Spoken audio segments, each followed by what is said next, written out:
Hello everyone, GuardianE here with another live reaction and first impression video for Fire Emblem Heroes, and we should be getting the reveal of the next Mythic Hero to drop into the game in just a few short days. So as far as overall I feel like it could be anybody at this point. I'm just gonna suggest that maybe it's one of the Crusaders. Uller coming out kind of threw a wrench into things as far as who could or couldn't be a Mythic or who's on the table. So, you know, I guess it could also potentially be like Freyr, or maybe even Fafnir. I don't know, but we'll find out shortly. I will just remind you all before we get started that if you do enjoy the content that we put out, including Fire Emblem Heroes videos, and you would like to support the channel, please consider subscribing, leaving a like down below, leaving a comment. It really, really does help me out, helps the channel out. If you don't, that's totally okay. Thank you so much just for watching. So let's go ahead and get started. Alright, let's get it started. I've got the trailer pulled up, have not seen the thumbnail or the title of the video, and I'm not looking at the title right now. We're going to hit play, wait for those letters, title to leave, and now. Okay, let's see what they got for us. A new Mythic Hero joins the battle. Okay, looks like a female. Oh! Scouring Saint! I am the last goddess to descend upon the land. Elimine, she looks beautiful.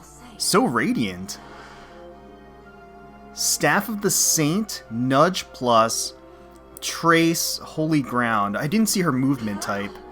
She looks like a flyer. So she's gonna be a flying staff user, huh? That's a pretty cool attack animation. Alright, so we're going to see her support in action, I guess? Interesting. So it looks like she's got some sort of a debuff going. I love the shading on her dress. It's really beautiful. The little pink after images of her attack are really nice, too. I think I said Emeline. It's Elimine, right? There.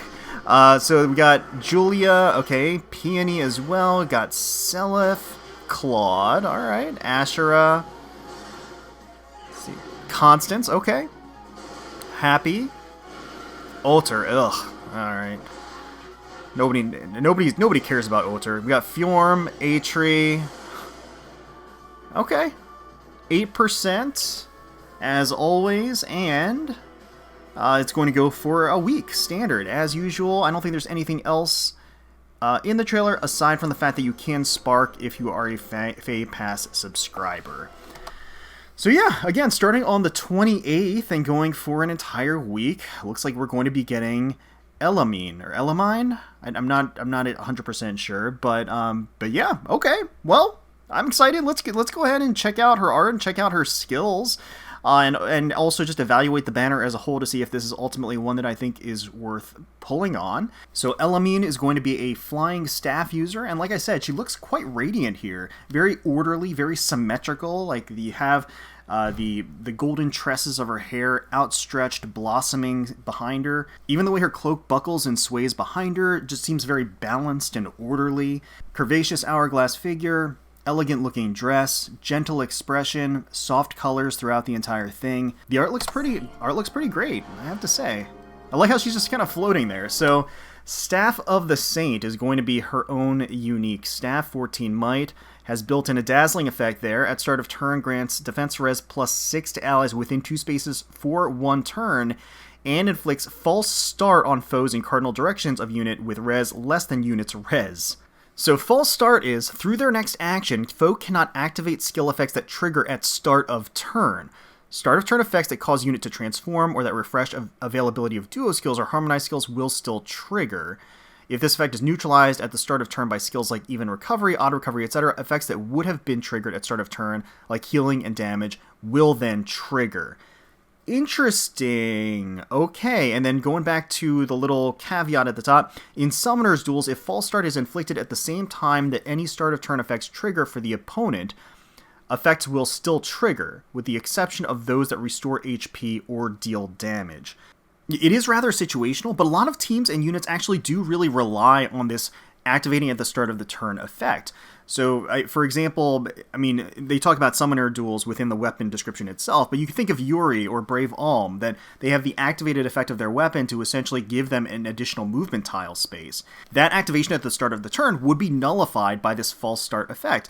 And then similarly, you have units that would rely on special cooldown charge being given to them at the beginning of the turn. False start would neutralize that as well.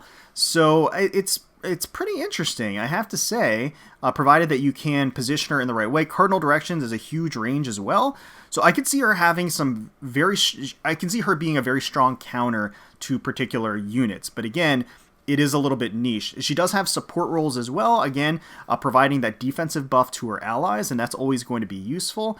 But yeah, that false start it's intriguing. I kind of want to think that through and about kind of all of the ramifications and consequences of that being on the battlefield. But she also has Nudge Plus, which restores HP equal to 50% of units attack, minimum of 8 to target ally, and pushes target ally one space away. So yeah, that's fine. The movement plus healing assists for healers, I think that's great. They just need to continue to expand that and put that out there. Attack res push 4 at start of combat if unit's HP is greater than or equal to 25%, grants attack res plus 7. After combat, they get 5 chip damage as well.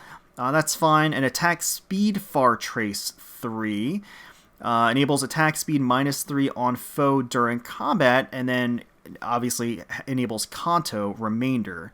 And then Holy Ground is going to be her unique C slot, reduces damage from foes' attacks during combat to allies within 2 spaces by 30% and grants defense res +4 to those allies during combat. That's very interesting. So she's all-out tanky defense. That's her niche. It's defensive support to her allies. Granting +6, an activated buff granted, but +6 to defense and res to her allies within 2 spaces, and then furthermore reducing the enemy's attack when she's attacking through the trace skill, increasing her own bulkiness through the attack res push 4, and then furthermore the Holy Ground, I mean, the 30% plus 4 to defense and res, that is very substantial. Obviously, there are counters to the damage reduction effect these days. There are specials that go straight through that, for example. But that being said, it's still highly potent, as I'm sure most people can attest to that run kind of defensive strategies in ether raids and in other game modes. So I gotta say, I'm not entirely sure how I feel about Elimine. I feel like my gut reaction is that she's going to be annoying. She's going to shut down, I think, very specific strategies on the enemy side, which gives me a little bit of pause because I don't like it if a unit feels too reactionary. If it feels like they're being pumped out as a specific hard counter to a strategy that's overwhelming, which I don't know. I'm not saying that she is, but it could be that they pushed her out there to counter the likes of like Yuri in summoner duels, which I never like that character design philosophy because I think that just binds you to the current meta, which is fleeting in a gacha game. No matter how long it sticks around, it only sticks around for so long. And so I don't like that when that ends up being, it's essentially just a hard counter built around a specific type of threat that's currently within the game. I'm not saying that she is, but I'm just wondering if she is based upon the actual false start skill.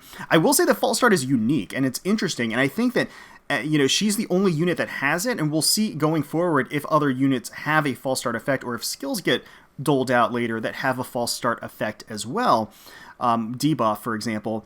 But that notwithstanding, she's also just going to be a really, really good support for tank strategies, essentially. And because of that, I think she's going to also have value and probably be a little annoying to deal with. So I get the sense that she's going to be annoying. But at the same time, I like the way that they're thinking with false start, just because, again, I think it's a pretty unique ability. So let's keep going here.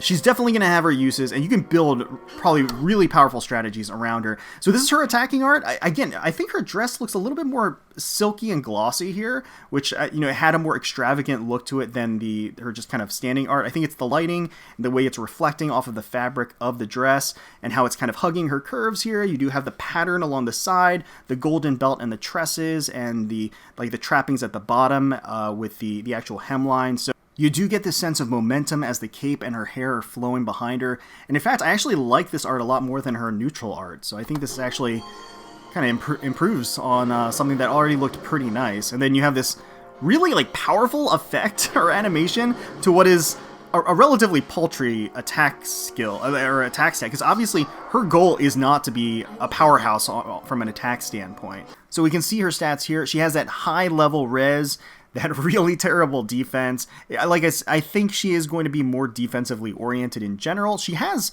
decent attack and speed stats. I mean, they're not incredible, but they're also not terrible. The thing is that she doesn't have Wrathful built into her weapon, so because of that, you would have to have the Wrathful staff effect as the B slot, and then you would have to forego the trace skill, which may be the way to go. I mean, in these scenarios, she seems to kill the enemy despite not even having the Wrathful effect.